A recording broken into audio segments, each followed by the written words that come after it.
ಕನ್ನಡಿಗ channel ವೈಟಿಯಿಂದ doctor S Tallur ಮಾಡುವ ವಂದನೆಗಳು. ಸ್ನೇಹಿತರೆ, ತಮ್ಮೆಲ್ಲರಿಗೂ ಸ್ವಾಗತ.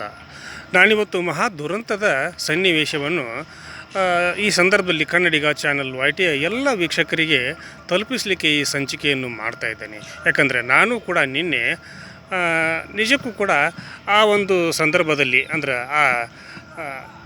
RCB ವಿಜಯೋತ್ಸವದ ಸಂದರ್ಭದಲ್ಲಿ ನಾನು ಕೂಡ ಅದೇ ಸಮಯದಲ್ಲಿ ಇದ್ದೆ. ಅದನ್ನು ಕೂಡ ನಾನು ಕಣ್ಣಾರೆ ನೋಡಿದೆ. ಜೊತೆಗೆ ಬೌರಿಂಗ್ ಆಸ್ಪತ್ರೆಗೂ ಕೂಡ ನಾನು ಹೋಗಿದ್ದೆ. ಅಲ್ಲಿಯೂ ಕೂಡ ನೋಡ್ತಾ ನನ್ನ ಜೀವ ನಿಜಕ್ಕೂ ಕೂಡ ಒಂದು ಥರ ಏನೋ ನನ್ನನ್ನು ನಾನೇ ಕಳ್ಕೊಂಡೇನೋಪ್ಪ ಅನ್ನುವಷ್ಟು ದುಃಖಭರಿತವಾಗಿರ್ತಕ್ಕಂಥ ಸನ್ನಿವೇಶವನ್ನು ನೋಡಿ ನಿಜಕ್ಕೂ ಕೂಡ ನನ್ನ ಮನಸ್ಸುಗಳೆಲ್ಲವೂ ಕೂಡ ಒಂದು ಥರ ಇದ್ದು ಇಲ್ಲದಂತೆ ಅನ್ನುವಂಥ ಭಾವನೆ ನನ್ನಲ್ಲಿ ಉಂಟಾಯಿತು. ಯಾಕಂದರೆ ನಿನ್ನೆ ನಡೆದಿರ್ತಕ್ಕಂಥ ಘಟನೆ ಘನಘೋರ ಘಟನೆ ಅನ್ನುವಂಥ ಭಾವನೆ ನನ್ನದು.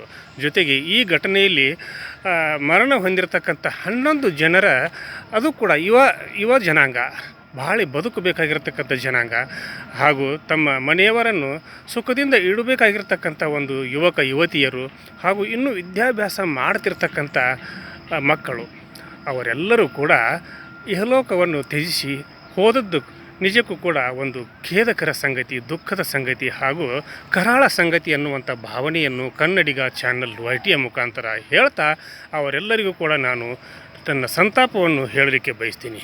ಯಾಕಂದರೆ ಯಾವತ್ತೂ ಕೂಡ ಇಂಥ ಕ್ರೌಡನ್ನು ನಾನು ಜೀವನದಲ್ಲಿ ಒಮ್ಮೆ ಮಾತ್ರ ಕೇಳಿದ್ದೆ. ಅದು ಡಾಕ್ಟರ್ ರಾಜ್ಕುಮಾರ್ ಅವರ ಅಂತಿಮ ಸಂಸ್ಕಾರದ ಸಮಯದಲ್ಲಿ ಈ ಥರ ಜನರು ಸೇರಿದ್ರು ಬೆಂಗಳೂರಿನಲ್ಲಿ ಅನ್ನುವಂಥ ಒಂದು ಮಾತನ್ನು ಕೇಳುವುದನ್ನೇ ಬಿಟ್ಟರೆ ಇಷ್ಟೊಂದು ಜನಸಾಗರ ನಿಜಕ್ಕೂ ಕೂಡ RCB ಫೈನಲ್ ಪಂದ್ಯದಲ್ಲಿ ಗೆದ್ದಿರ್ತಕ್ಕಂಥ ಸನ್ನಿವೇಶದಲ್ಲಿ ಬೆಂಗಳೂರಿನಲ್ಲಿ ಅವರಿಗೆ ವಿಜಯೋತ್ಸವವನ್ನು ಆಚರಿಸಲಿಕ್ಕೆ ಹಾಗೂ ಅವರ ಜೊತೆಗೆ ಭಾಗವಹಿಸಲಿಕ್ಕೆ ಸೇರಿರ್ತಕ್ಕಂಥ ಇಷ್ಟೊಂದು ಲಕ್ಷಾಂತರ ಜನರನ್ನು ನೋಡಿದ್ದು ಬೆಂಗಳೂರಿಗರಿಗೂ ಕೂಡ ಇದು ಕೂಡ ಒಂದು ವಿಚಿತ್ರವಾದಂಥ ಹಾಗೂ ಅದನ್ನೇನು ವರ್ಣಿಸಲಿಕ್ಕೂ ಕೂಡ ಅಸಾಧ್ಯವಾದಂಥ ಒಂದು ಮಾತುಗಳು.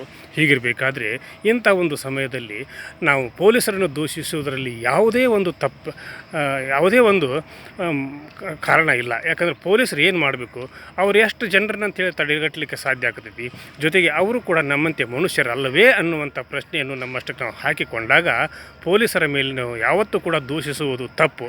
ಆಮೇಲೆ ಅಷ್ಟೊಂದು ಲಕ್ಷಾಂತರ ಸುಮಾರು 2 ರಿಂದ 3 ಲಕ್ಷ ಜನ ಅದು ಚಿನ್ನಸ್ವಾಮಿ ಸ್ಟೇಡಿಯಂನಲ್ಲಿ ಸೇರಿರ್ತಕ್ಕಂಥ ಒಂದು ಕ್ರೌಡನ್ನು ನೋಡಿದರೆ ಭಯಾನಕ ಕ್ರೌಡು. ಅಂಥ ಭಯಾನಕ ವಾತಾವರಣದಲ್ಲಿ ಅಲ್ಲಿ ಹೋಗಲಿಕ್ಕೂ ಕೂಡ, ಉಸಿರಾಡಲಿಕ್ಕೂ ಕೂಡ, ಅಲ್ಲಿ ನಿಲ್ಲಲಿಕ್ಕೂ ಕೂಡ, ಅಲ್ಲಿ ತಿರುಗಾಡಲಿಕ್ಕೂ ಕೂಡ ಸಾಧ್ಯ ಆಗದೇ ಇರತಕ್ಕಂಥ ಪರಿಸ್ಥಿತಿಯಲ್ಲಿ ಆ ಚಿನ್ನಸ್ವಾಮಿ ಕ್ರೀಡಾಂಗಣ ಜೊತೆಗೆ ಚಿನ್ನಸ್ವಾಮಿ ಕ್ರೀಡಾಂಗಣದ ಸುತ್ತಮುತ್ತಲಿನ ಪ್ರದೇಶ ಜನರಿಂದ ಆವರಿಸಿಕೊಂಡಿರ್ತಕ್ಕಂಥ ಒಂದು ಸನ್ನಿವೇಶ ನಿಜಕ್ಕೂ ಕೂಡ ಅಲ್ಲಿ ನೆಲೆಸಿತ್ತು ಅನ್ನೋದು ಕೂಡ ಅಷ್ಟೇ ಸತ್ಯ.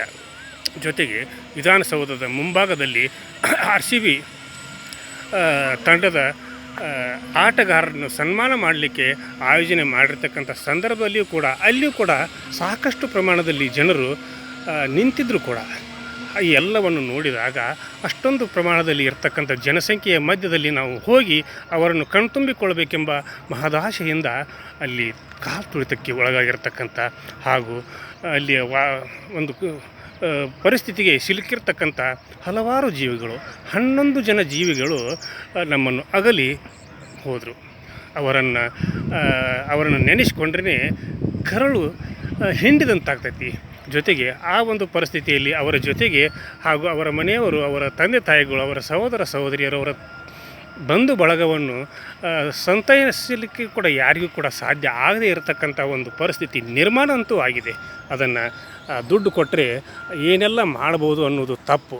ಯಾಕಂದರೆ ಸರ್ಕಾರ ಇವತ್ತು ಲಕ್ಷಾಂತರ ರೂಪಾಯಿ ದುಡ್ಡನ್ನು ಅವರಿಗೆ ಪರಿಹಾರವನ್ನಾಗಿ ನೀಡಿದೆ. ಜೊತೆಗೆ RCB ಮ್ಯಾನೇಜ್ಮೆಂಟು ಕೂಡ ನೀಡಿದೆ. ಆದರೆ ಇವರು ದುಡ್ಡು ಕೊಡ್ತಾರೆ, ಆದರೂ ಅವರ ಜೀವಗಳನ್ನು ತಂದು ಕೊಡ್ತಾರೆಯೇ ಅನ್ನುವಂಥ ಪ್ರಶ್ನೆಗಳು ಉದ್ಭವ ಆದಾಗ ಅದು ಯಾವತ್ತೂ ಕೂಡ ಸಾಧ್ಯ ಇಲ್ಲ, ಯಾರಿಂದಲೂ ಕೂಡ ಸಾಧ್ಯವಿಲ್ಲ ಅನ್ನುವಂಥ ಮನಸ್ಥಿತಿ ಪರಿಸ್ಥಿತಿ ಎಲ್ಲರಿಗೂ ಕೂಡ ಅರ್ಥವಾಗಿರಬೇಕು. ಹೀಗೆ ಮಾಡೋದರಿಂದ ಎಷ್ಟೊಂದು ಜನ ಸೇರಿದ್ರಂತಂದರೆ ಅದನ್ನು ಊಹಿಸಲಿಕ್ಕೂ ಕೂಡ ಅಸಾಧ್ಯವಾದಂಥ ಒಂದು ಪರಿಸ್ಥಿತಿ. ಯಾಕಂದರೆ ನಾವು ಎಷ್ಟೋ ಸಭೆ ಸಮಾರಂಭಗಳನ್ನು ಆಮೇಲೆ ಚಳುವಳಿಗಳನ್ನು ನೋಡಿದ್ದೇವೆ. ಎಷ್ಟೊಂದು ಪ್ರಮಾಣದಲ್ಲಿ ನೋಡಿದ್ದು ನನ್ನ ಜೀವನದಲ್ಲಿ ಅಂತೂ ಇದೇ ಪ್ರಥಮ ಬಾರಿ ಅನ್ನುವಂಥ ನಾನು ಅದನ್ನು ಒಪ್ಕೊಳ್ತೀನಿ. ಜೊತೆಗೆ ಈ ಒಂದು ಸಂದರ್ಭದಲ್ಲಿ ಅವರ ತಂದೆ ತಾಯಿಗಳಿಗೆ ಆಗಿರತಕ್ಕಂಥ ನೋವು, ಅವರ ಪರಿವಾರಕ್ಕೆ ಆಗಿರತಕ್ಕಂಥ ಒಂದು ಹಾನಿಯನ್ನು ನಾವ್ಯಾರೂ ಕೂಡ ಅದನ್ನು ತುಂಬಿಕೊಡಲಿಕ್ಕೆ ಸಾಧ್ಯವೇ ಇಲ್ಲ.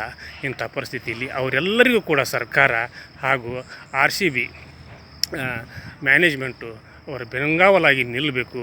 ಅವರ ಒಂದು ಜೀವನದ ಬಡವರಿದ್ದಾರೆ, ಕೆಲವೊಬ್ಬರು ಬಡವರಿದ್ದಾರೆ ಪಾಪ, ಅವರಿಗೆ ಜೀವನಕ್ಕೆ ಏನಾದರೂ ಕೊಂಡು ಜೀವನ ಪರ್ಯಂತ ಅವರು ಜೀವಿಸಲಿಕ್ಕೆ ಮಕ್ಕಳನ್ನು ಕಳೆದುಕೊಂಡು ದುಃಖದಲ್ಲಿ ಇರ್ತಕ್ಕಂಥ ಅವರ ಜೀವನ ಮುಂದಾದರೂ ಕೂಡ ಅವರು ನೆಮ್ಮದಿಯಿಂದ ಇರಲಿಕ್ಕೆ ಏನಾದರೂ ಒಂದು ಕ್ರಮ ಕೈಗೊಳ್ಳಬೇಕು ಸರ್ಕಾರ ಹಾಗೂ RCB ಮ್ಯಾನೇಜ್ಮೆಂಟು. ಈಗ FIR ಕೂಡ ಆಗಿದೆ ಏನ್ರಿ, RCB ಮ್ಯಾನೇಜ್ಮೆಂಟ್ನ ಮೇಲೆ FIR ಕೂಡ ಆಗಿದೆ.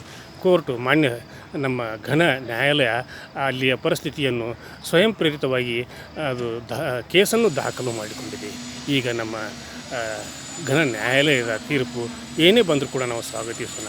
ಆದರೆ ಈ ಸಂದರ್ಭದಲ್ಲಿ ರಾಜಕಾರಣಿಗಳು, ಅಧಿಕಾರಸ್ಥರು, ಅಧಿಕಾರಿಗಳಾದರೂ ಏನು ಮಾಡ್ತಾರೆ ಸ್ವಾಮಿ? ಅಧಿಕಾರಸ್ಥರ ಮಾತನ್ನು ಕೇಳೋದಷ್ಟೇ ಅವ್ರ ಕರ್ತವ್ಯ. ಇಲ್ಲದಿದ್ದರೆ ಅವರಿಗೆ ಪನಿಷ್ಮೆಂಟ್ ಟ್ರಾನ್ಸ್ಫರು ಅದು ಇದು 108 ಆಗ್ತವೆ. ಅದನ್ನೆಲ್ಲ ಎದಕ್ಕೆ ಬೇಕಪ್ಪ, ಅವ್ರು ಕೇಳಿದ್ರಾಯ್ತು ಅನ್ನುವಂಥ ಒಂದು ಮನೋಧರ್ಮ ಅಧಿಕಾರಿಗಳ ವರ್ಗದಲ್ಲಿಯೂ ಕೂಡ ಇದೆ. ಅದನ್ನು ನಾವು ಯಾರೂ ಕೂಡ ಅಲ್ಲಗಡಲಿಕ್ಕೆ ಸಾಧ್ಯವೇ ಇಲ್ಲ. ಹೀಗಾದಾಗ ಅಧಿಕಾರಿಗಳಾದರೂ ಏನು ಮಾಡ್ತಾರೆ, ಪೊಲೀಸರಾದರೂ ಏನು ಮಾಡ್ತಾರೆ? ಇಂಥ ಲಕ್ಷಾಂತರ ಜನ, ಸುಮಾರು 2.5 - 3 ಲಕ್ಷ ಜನ ಅಲ್ಲಿ ಬಂದದ್ದನ್ನು ನೋಡಿದರೆ ಅವರನ್ನು ನಿಯಂತ್ರಿಸೋದಾದರೂ ಹೇಗೆ? ಸಾವಿರಾರು ಜನ ಪೊಲೀಸರು ನಿಯಂತ್ರಿಸಲಿಕ್ಕೆ ಸಾಧ್ಯವೇ? ಲಕ್ಷಾಂತರ ಜನರನ್ನು, ಅದನ್ನು ಕೂಡ ನಾವು ನೋಡಬೇಕು. ಜೊತೆಗೆ ಈ ಸಂದರ್ಭದಲ್ಲಿ ಎಷ್ಟೇ ಒಂದು ನಾವು ಬಂದೋಬಸ್ತನ್ನು ಏರ್ಪಡಿಸಿದರೂ ಕೂಡ ಅದು ಸಾಧ್ಯವಾಗದೇ ಇರತಕ್ಕಂಥ ಪರಿಸ್ಥಿತಿ ಅಲ್ಲಿ ನಿರ್ಮಾಣವಾಗಿತ್ತು.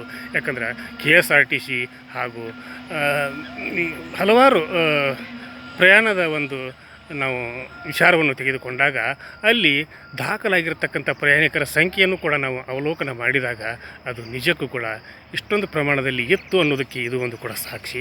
ಹೀಗಿರಬೇಕಾದ್ರೆ ನಿಜಕ್ಕೂ ಕೂಡ ಚಿನ್ನಸ್ವಾಮಿ ಕ್ರೀಡಾಂಗಣದಲ್ಲಿ 35,000 ಜನ ಮಾತ್ರ ಕೂತ್ಕೊಂಡು ಕ್ರಿಕೆಟ್ ನೋಡಲಿಕ್ಕೆ ಸಾಧ್ಯವಾಗಿರುವಂಥ ಪರಿಸ್ಥಿತಿಯಲ್ಲಿ 2.5 - 3 ಲಕ್ಷ ಜನ ಅಲ್ಲಿ ಬಂದು ಕೂಡಿದಾಗ ಅದನ್ನು ನಿಭಾಯಿಸೋದಾದರೂ ಹೇಗೆ, ಅದನ್ನು ಸಂಭಾಳಿಸೋದಾದರೂ ಹೇಗೆ?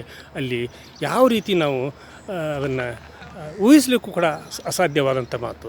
ಇನ್ಮೇಲಾದರೂ ಕೂಡ ಸರ್ಕಾರ ಆಗಲಿ, ಮ್ಯಾನೇಜ್ಮೆಂಟ್ಗಳಾಗಲಿ ಎಲ್ಲರೂ ಕೂಡ ಇಂಥ ಒಂದು ಪರಿಸ್ಥಿತಿಯನ್ನು ತಮ್ಮ ಕೈಯಾರೆ ತಂದ್ಕೋಬಾರ್ದು. ಹಾಗೂ ಅವುಗಳಿಗೂ ಕೂಡ ಕೆಲವೊಂದು ಸಮಯಾವಕಾಶವನ್ನು ನೀಡಿ ಮುಂದಿನ ಹಂತಗಳಲ್ಲಿ ಅದನ್ನು ನಾವು ಸಂಭ್ರಮಾಚರಣೆಯನ್ನು ಆಚರಿಸಿದರಾಯಿತು ಅನ್ನುವಂಥ ನಿಲುವಿಗೆ ಬಂದರೆ ಇಂಥ ದುರ್ಘಟನೆಗಳನ್ನು ಮುಂಬರುವ ದಿನಗಳಲ್ಲಿ ನಾವು ತಡೆಗಟ್ಟಬಹುದು ಅನ್ನುವಂಥ ಸಂದೇಶದೊಂದಿಗೆ ಮಡಿದಿರತಕ್ಕಂಥ ಎಲ್ಲ 11 ಜನರಿಗೆ ನಾನು ಕನ್ನಡಿಗ ಚಾನಲ್ YTM ಮುಖಾಂತರ ಶೋಕ ಸಂತಾಪವನ್ನು ವ್ಯಕ್ತಪಡಿಸುತ್ತಾ ಹಾಗೂ ಗಾಯಾಳುಗಳಿಗೆ ಶೀಘ್ರ ಗುಣಮುಖರಾಗಲಿ ಅನ್ನುವಂಥ ಹಾರೈಸುತ್ತಾ ಇವತ್ತಿನ ಸಂಚಿಕೆಯನ್ನು ಇಲ್ಲಿಗೆ ದುಃಖದಲ್ಲಿ ಮುಗಿಸೋಕ್ಕಿಂತ ಪೂರ್ವದಲ್ಲಿ ಕನ್ನಡಿಗ ಚಾನಲ್ YT ಇದು ನಿಮ್ಮೆಲ್ಲರ ಚಾನಲ್ಲು, ಸಮಸ್ತ ಕನ್ನಡಿಗರ ಚಾನಲ್ಲು. ಕನ್ನಡಿಗ ಚಾನಲ್ YTಯಲ್ಲಿ ಬರ್ತಿರ್ತಕ್ಕಂಥ ಪ್ರತಿಯೊಂದು ಸಂಚಿಕೆಗಳು ಸತ್ಯವಾಗಿರ್ತವೆ ಅನ್ನೋದಕ್ಕೆ ಈ ಸಂಚಿಕೆಯು ಸಾಕ್ಷಿ. ಆದ್ದರಿಂದ ಈ ಸಂಚಿಕೆಯನ್ನು ಪ್ರತಿಯೊಬ್ಬರಿಗೂ ಕೂಡ ನೀವು ತಲುಪಿಸ್ರಿ. ಜೊತೆಗೆ ಸಬ್ಸ್ಕ್ರೈಬ್ ಮಾಡಿರಿ, ಶೇರ್ ಮಾಡಿರಿ, ಲೈಕ್ ಮಾಡಿರಿ, ಕಮೆಂಟನ್ನು ನನ್ನ ಜೊತೆಗೆ ಹಂಚ್ಕೊಳ್ರಿ ಅಂತ ಹೇಳ್ತಾ ಇವತ್ತಿನ ಸಂಚಿಕೆಯನ್ನು ಇಲ್ಲಿಗೆ ಮುಗಿಸಿ ನಾಳಿನ ಸಂಚಿಕೆಯೊಂದಿಗೆ ತಮ್ಮ ಜೊತೆಗೆ ಹಾಜರಾಗುತ್ತೀನಿ. ಅಲ್ಲಿವರೆಗೂ ನನ್ನ ನಮಸ್ಕಾರ.